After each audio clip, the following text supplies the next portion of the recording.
Assalamualaikum warahmatullahi wabarakatuh. Waalaikumsalam warahmatullahi wabarakatuh. Kami di sini izin mempresentasikan laporan tugas organisasi dan arsitektur dari seminggu ke belakang. Untuk izin memperkenalkan nama saya Muhammad Nopal Jauhari. Nama saya Mardiansyah. Nama saya Wildan. Nama saya Rizky. Nama saya Lutfi Habibi. Nama saya Rianti Agustina. Nama saya Devia Silestari. Kami di sini akan mempresentasikan laporan tugas dari minggu ke belakang. Untuk pendahuluan langsung aja sama Devia.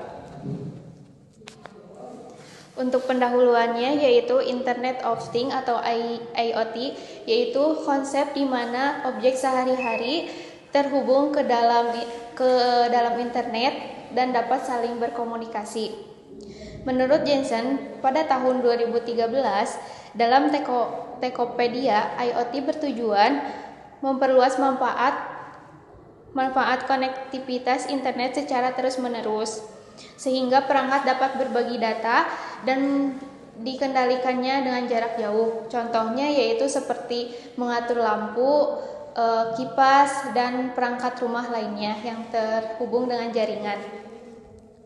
Untuk perkembangan teknologi yang sangat pesat saat ini yaitu membuat konsep smart home. Smart home ini yaitu semakin banyak yang digunakannya.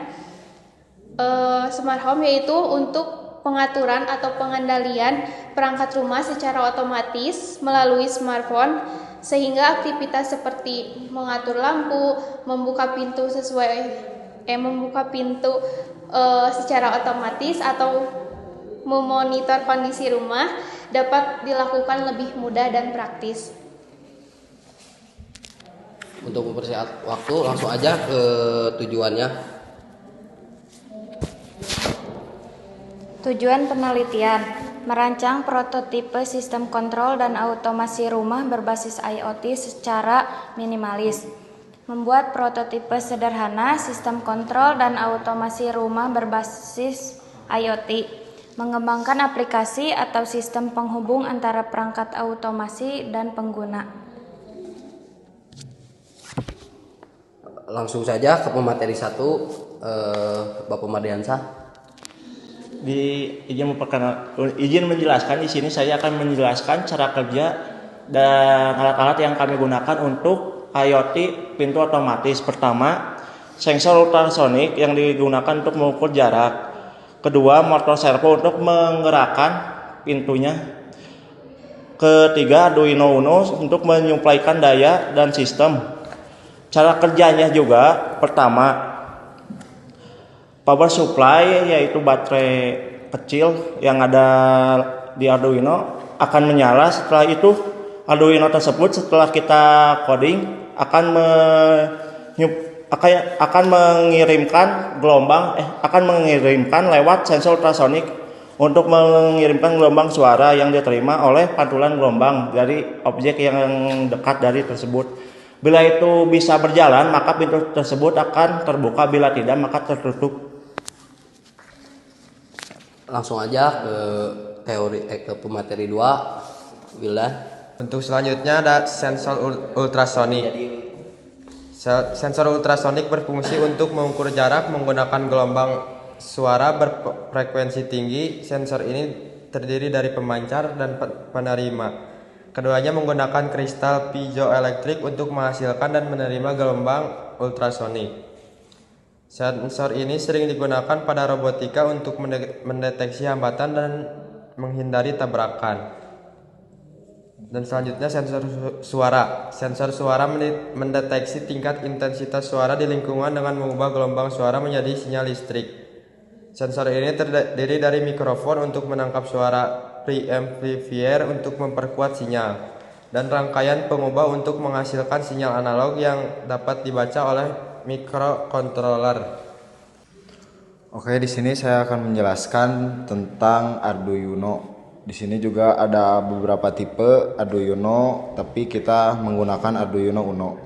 Nah, Arduino Uno ini adalah plafon mikrofon berbasis chip IC yang di dalam terdapat prosesor, memori, serta antarmuka input-output yang dapat diprogram sesuai kebutuhan. Arduino banyak digunakan dalam proyek elektronik, robotik, dan sistem otomatisasi karena mudah diprogram dan tersedia dalam berbagai varian papan dengan ukuran serta fitur yang berbeda-beda.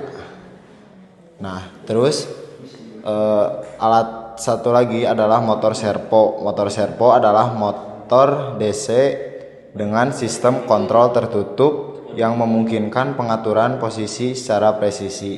Servo ini memiliki 3 pin, memungkinkan pengaturan posisi serta presisi. 3 pin utama ada VCC, ground, dan PWM sebagai sinyal kendali lebar pulsa. PWM menentukan posisi sudut, sementara potensiometer internal memberikan. Cukup paling.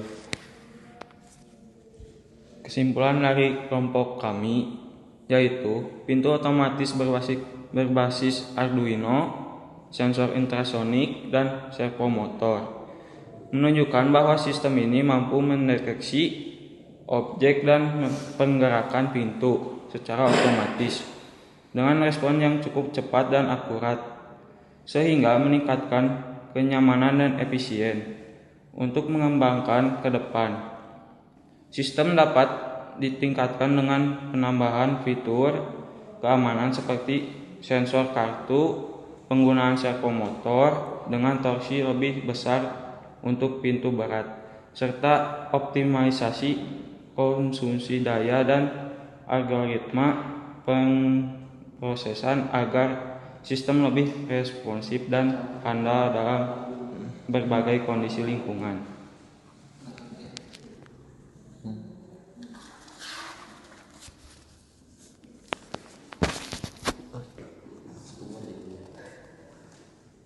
Untuk semuanya alhamdulillah udah beres.